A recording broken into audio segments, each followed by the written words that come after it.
Welcome to Let's Set Your Table, the food service and hospitality podcast that brings you the experts, trending news, and product reviews from across the industry. So grab a chair with your hosts and join us as we set your table. In this episode, Nick D and I visit with Toby Alves, Product and Zero Waste Specialist, and Nicole Geletka, Regional Sales Manager from Eco-Products. Listen in as we discuss and drill down on what is waste diversion or diverting waste and the benefits of consulting with Eco-Products in your operation, how to get started, and what will it cost me to do so. Well, just think that if that plate that you were eating off of that maybe 10 years ago or 2 days ago was a styrofoam container that was blowing in the ditch, could actually carry the leftover beans and rice from your lunch, go to a compost facility, get turned into this beautiful product that then gets returned to your local gardens and grows the food that you might eat next week.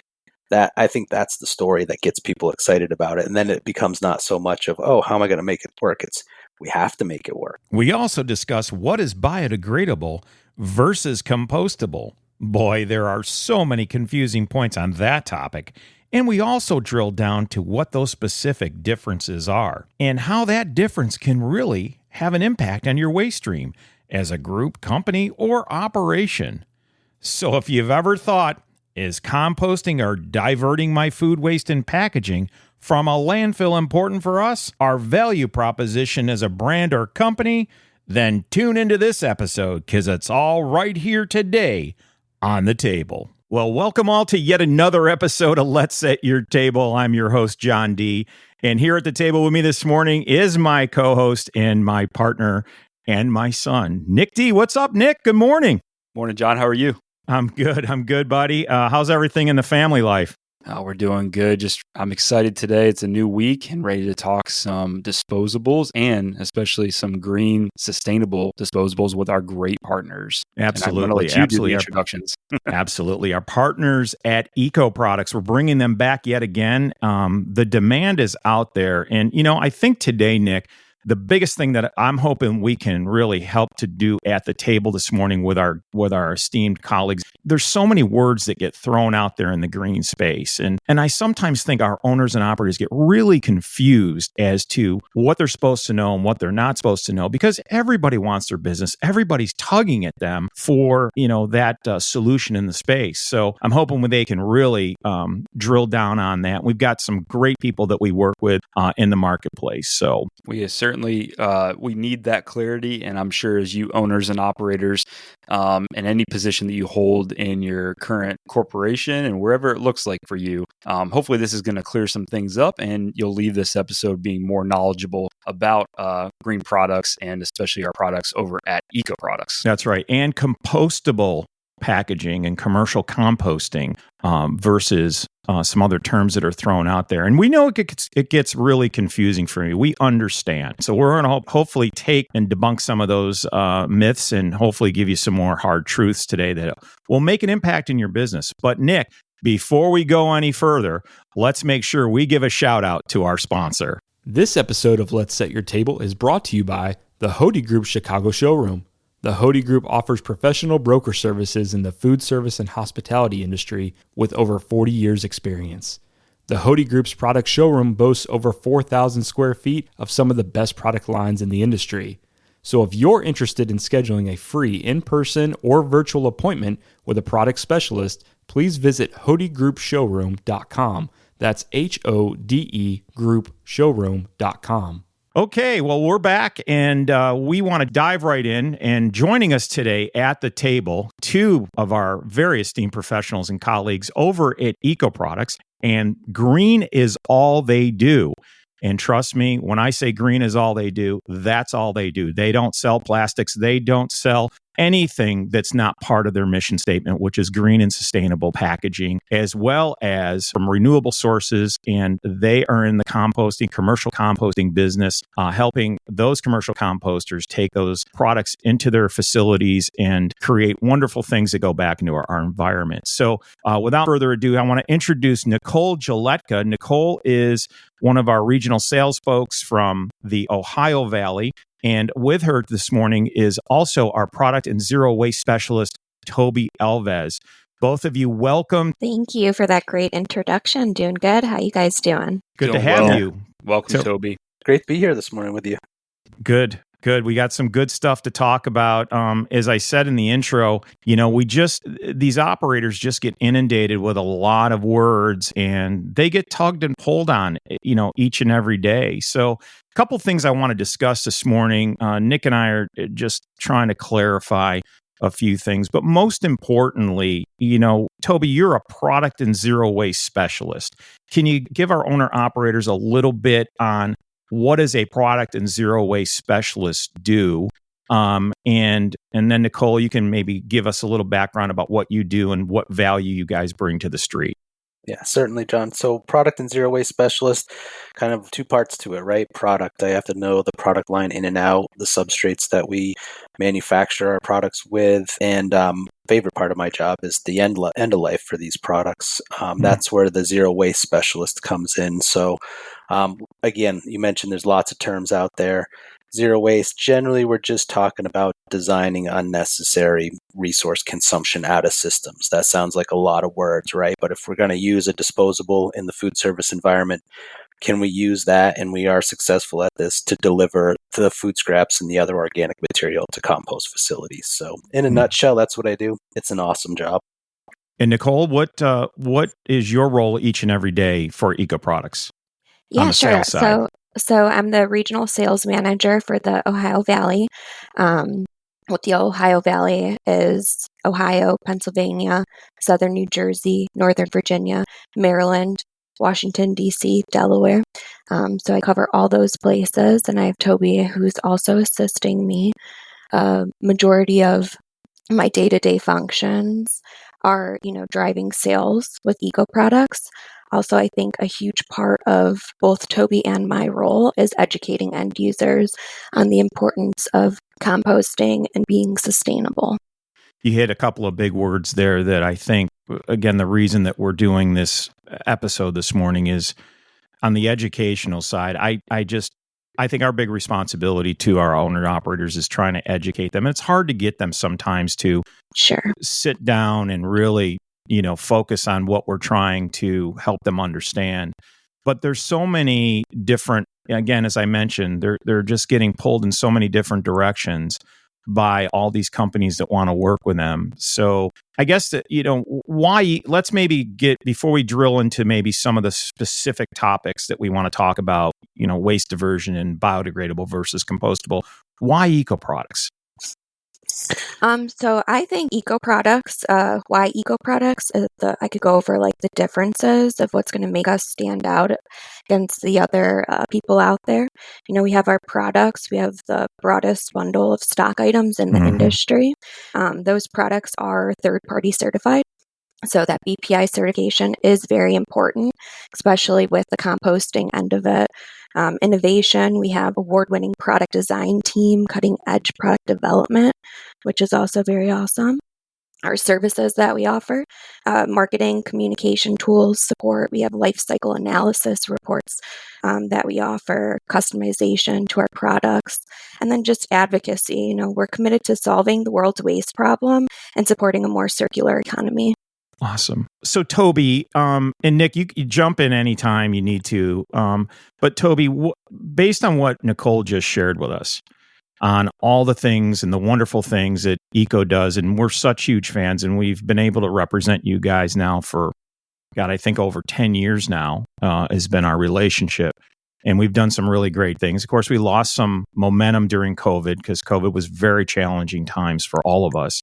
But with what Nicole just shared, from your perspective as a product zero waste specialist, how do you play with all of those, the values that she just shared with us in the space for the operator? That's a great question, John. And I think when Nicole was sharing, something that came to mind immediately for me is, my background was as a food scrap hauler and composter. So, I was the guy, and my team would tip the totes in the back of the restaurants and at the schools and hospitals, and we were educating those operators on how to properly divert, with utilizing primarily Eco-Products. So that's, in a nutshell, defines Eco-Products. There's 5 people in the product and zero waste specialist position here. all of us have either a composting background or a really strong recycling background. So we don't just say to you, these are great products, they're green and they're sustainable. We actually know exactly how to use them, how these programs have developed over the years and how best to implement them for operators. And also to take some of the, there's definitely confusion and apprehension. We're there to hold your hand through the whole process. And at the core of it is products that perform excellently. And as Nicole mentioned, they're all third-party certified, and so you can trust in us. Mm-hmm. Yeah, that's really important to be there.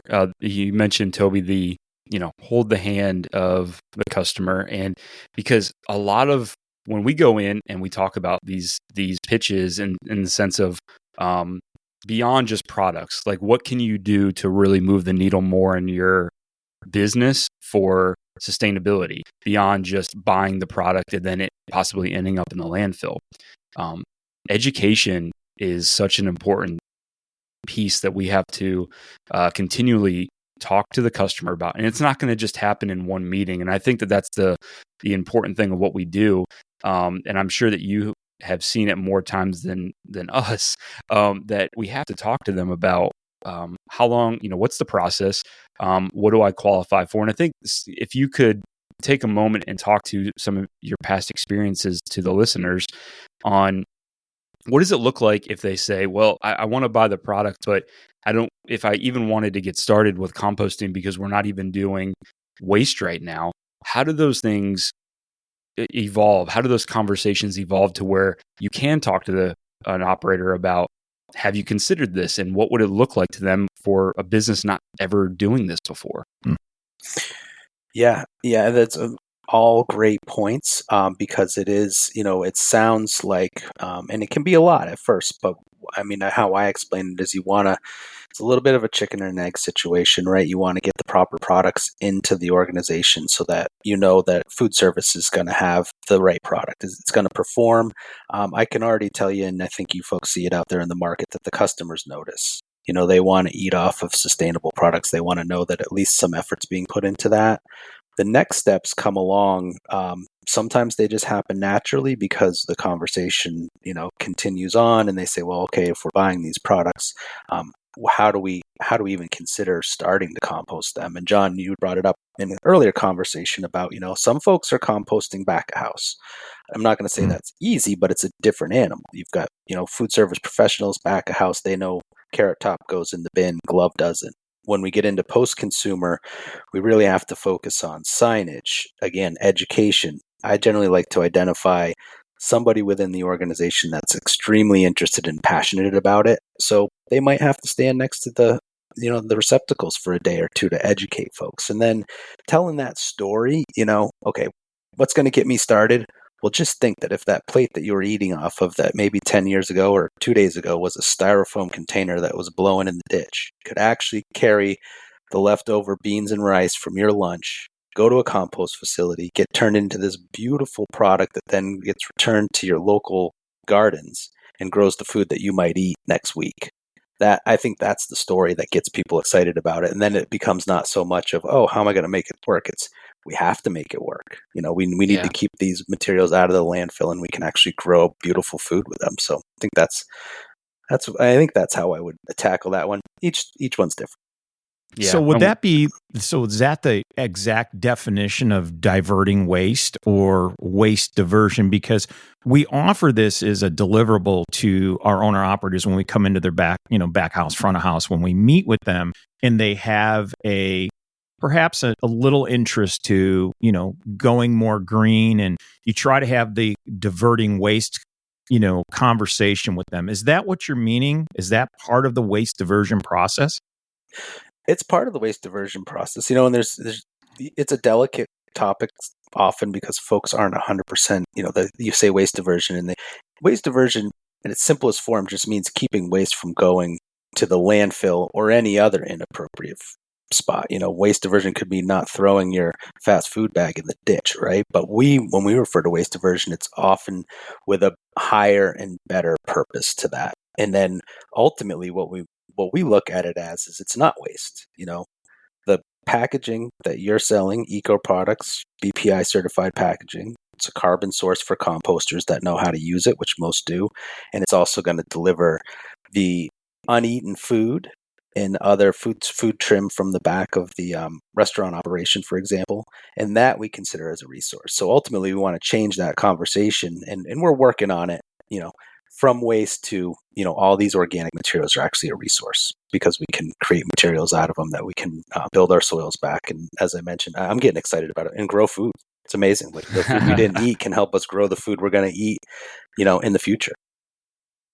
We were great. just having this conversation over the weekend about, growing up Italian, one of the things that we always did is we went out and sourced the best natural fertilizers that we can find. Horse manure was huge for us growing up. Or, if you fished, you took the scraps of your fish and put them in your garden. But I think, after being in this business for 10 years and realizing what composting is, from food waste to compostable packaging, the soil amendment, the result of what we get out of the commercial composting output, that soil amendment can be used in so many ways, and it's so good to put back into the environment. I can tell you, when we used organic fertilizers, the produce that we grew was just ridiculous. And I've never had the pleasure yet of using, compostable, the output of composting as a soil amendment, but we hear it's doing great things in the environment. And I think we as a country should move more to that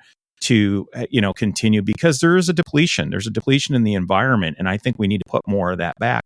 And sometimes I know these operators say, like, I don't want to think about that. That's way above my pay grade. But at the end of the day, you do meet the operators that want to make that difference. And I think that's what we wait for, is to that entry point to get in there and say, hey, do you want to do something for the greater good in the environment? And that's, but again, when words are thrown out there like biodegradable, it's hard to connect the dots for them. And I want to jump into that next, like, that those words are thrown out. And Nick, you may want to touch on that a little bit of what we run into. Yeah. I think it's a combination of things, I think. And, the word biodegradable has been in the industry for many years. I believe long before, correct me if I'm wrong, Toby and Nicole, long before compostable came into play for referring to disposable products. So in the interest of trying to educate our listeners more from the experts, because you guys deal so much from the legislation at the national level way down all the way to local municipalities and who you're discussing around certifications and so on and so forth, discussing and just lay it out as plainly as you can. And maybe you both add a little bit of your own, but the differences between biodegradable and compostable packaging and what that means for me. Let's say I'm a business owner. Why should I be concerned about the difference? Isn't green? And maybe just talking about that a little bit, I think would help our listeners. Sure. So I'll go ahead and you want to go, Toe? No, go for it, Nicole. Okay. So biodegradable and compostable, they're terms that can often be used interchangeably. They have distinct meanings, particularly in how materials break down and under what conditions. So there's some key differences that I just would like to point out. So like speed, compostable materials are designed to break down quickly and leave behind beneficial compost, while biodegradable materials, they take longer and they could leave residuals. Another key difference would be environmental conditions. So compostable items, they need a specific composting environment to break down properly, that is, whereas biodegradable items may break down in a wider range of environments, not always efficiently. And the last one that I want to touch is regulation. So compostable products are more strictly regulated with clear standards, while the term biodegradable is less regulated and can sometimes be misleading. Is that harmful? When you said earlier, when you were talking about biodegradable, when you said it could leave behind residuals, are those harmful to the environment? Some could be, some may not be.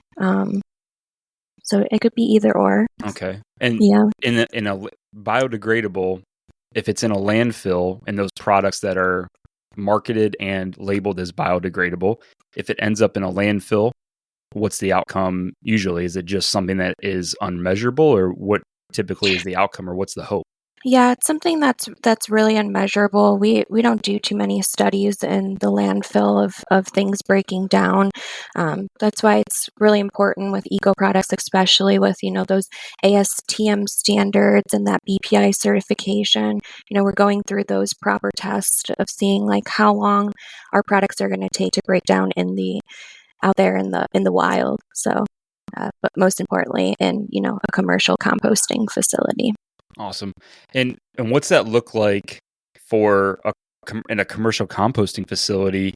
What if could a biodegradable product even make it to a commercial composting facility? Let's say it gets misplaced in a receptacle that was supposed to be somewhere else. Yeah, so I say sorting is a really important part. Something that needs to happen in the process of commercial composting before it gets there. Sometimes it doesn't. One of like the main things that we find in our composting facilities are like something as simple as like a ketchup packet. Yeah, so our composters, they're our friends. We want to support them as much as we can. So a big part of Toby and my job is, to go out there and educate those end users on making sure whether it's sorting before the composter hauler comes and picks up those food scraps and the compostable scraps, just to go through and take the time to make sure that there's stuff like that that's not left there. I think if I could jump in with a quick example I think helps explain it too. So, Nicole, thanks for touching on regulation, because we're really, in several states, we're trying to make sure the definitions are clear and what you are actually able to sell into these markets fits the new laws, basically. And those laws are in place to protect the composting stream, essentially, and the consumers, because they just might not know. And on the biodegradable, sort of a real world example is, we visit many, many, many compost sites. It's one of our favorite things to do. We need to earn the trust of the composters so they continue to accept materials that have certified compostable packaging in them. Sometimes you'll see, and I'm sure you gentlemen, John and Nick, you've seen these biodegradable or oxide biodegradable. Generally, you'll see those often in the film plastics, like the shoppers, that they want to just put something on there that makes the customer think this is grand. Well, yeah, more than we want to admit. Absolutely. So if it's not compostable and it just says biodegradable, it's a plastic that they put this on, and which really they have no idea other than it's going to break down into a bunch of little pieces, which is terrifying because it's still going to be plastic, only now spread out. When you go to the compost facility, a certified compostable liner will break down, and one key point is it's not going to leave behind any harmful materials at the end of the process. So there's extensive testing that gets done in the compost product produced to make sure that it's not there. But you will see the obvious damage that these mislabeled, misinformed products. It's such a headache, because you'll see these bright green bags everywhere, and the operators are thinking, well, they told me it was biodegradable, but it's not compostable. And it's really it's a shame, and we're starting to legislate some of it out of there. But I think it's a great opportunity for Nicole and I to say, speak with us. We are, we're here to answer those questions for you, and we can get you the right products that are going to allow folks to maintain those positive relationships with the composters. So for those operators and owners and decision makers, running these big organizations and restaurant groups and hospitality groups listening, what should they be thinking if this is something that perhaps is of interest to them? What's a good entry point for them? What should they do? Why, take that next step? Because when you talk about sorting with these guys, they start to get really concerned because they know that that's going to be more work for them, because the sorting is a very important part of the process. What say you guys? Nicole, you want me to jump in, or what are you thinking? I got a few ideas. You go ahead. You go first, Toby. Okay, it's a little funny, and I think it's it's not a joke at all, but folks will say, where's a good place to start? Well, if you're going to commit to a waste diverting program, specifically in the organics world, utilizing certified compostable packaging, you need to buy all certified compostable packaging. And it sounds right. Well, you just want to sell me all your stuff. Absolutely, because that's how the system works. Then you take the sort away from the customer. They don't have to think about sorting because everything that's put in their hand can go in one bin. I'm comfortable with then, I call it the round hole recycling. You got your aluminum cans, glass bottles, perhaps. We definitely want to keep those out of the compost stream. But any of the disposable bagasse products or the PLA materials that are certified compostable, if that's all that we're serving those folks, then they can go in one bin. And Nicole sort of gave you some foreshadowing there. Ketchup packets, like the final frontier, right? How do are we doing those in portion cups? How are we, we've created 1 ounce PLA portion cups for salad dressing applications. We can look at, there's paper applications. So it can be done. And that's for those folks who, just to say it can be real easy. Just if you have all the right tools together, then you can get your signage dialed in and you don't have to get it perfect right off the bat. Sometimes we have to try it out. We can tweak along the way. And oftentimes I rely on the haulers and the composters to be partners in this with us. So they've been educating folks, some of them for decades. They know where the weak points are going to be. So we bring the whole team together and make it work. And Toby, is the signage something that Eco-Products actually offers as a bundled deliverable? Nice, Nick. Absolutely. Yeah, that's one of the services that we offer. We've been developing it over many, many years. So depending on the application, we can work with marketing departments. We can work on different themes based on how they want it to look in their operation. We're flexible, and we've got some, little things, physical representations help. This cup goes in that bin. And there's actually some really cool, this isn't Eco-Products, but you just reminded me of something. Like there's now AI technology that helps with sorting. So kind of gamifies it. You walk up to a 3-bin system, you hold whatever's in your hand out, it'll tell you which bin to go in. Kind of cracks me up because you'd think we could figure this out as adults, right? It's not that difficult, but the computer will help. So what's it cost the operator to do all this? What's the cost? Good question. That's a cost. It depends on the system that you're talking about, John. If it's, as far as our services, I mean, you mentioned if you're going to commit to a program with Eco-Products, you're going to purchase our products and you're committed to waste diversion, we're going to provide a lot of services. I would say free of charge, but those are also, I get paid for this job. I enjoy getting paid, but there's a cost to that. But a lot of it comes along with the package, and I think that really sets Eco-Products apart. We don't have an a la carte menu where it's going to cost you $5 for signs, or it's going to cost you this or that. We truly want to promote this out in the world, and that's how we accomplish it. I have one more question, and I know we're running short on time. Is there a cost associated or an investment beyond what an operator is already doing for hauling and those, basically hauling that waste to the composting facility, outside of what their regular trash services are? Or I don't know if that's something you guys can answer very quickly, or that's something we just need to have a deeper conversation on with our customers. I can answer it pretty quickly. It depends on the market. So in the Northeast, for example, there's really high landfill rates. So if you're going to pay X amount, let's just say $100 per ton, to dispose of all your material, all your waste, because you're not sorting it all and it's going to a landfill that could be several hundred miles away due to capacity constraints, that's expensive. If the compost facility is, 10 miles down the road and you're going to remove that heavy, wet organic material, including the packaging that delivered it into the bin, there is potential. We aren't quite there yet. In some markets, we're getting there to save money by taking out that heavy, wet material and sending it to compost rather than shipping it, hundreds of miles away where it's going to cause all these methane emissions and just be a huge problem.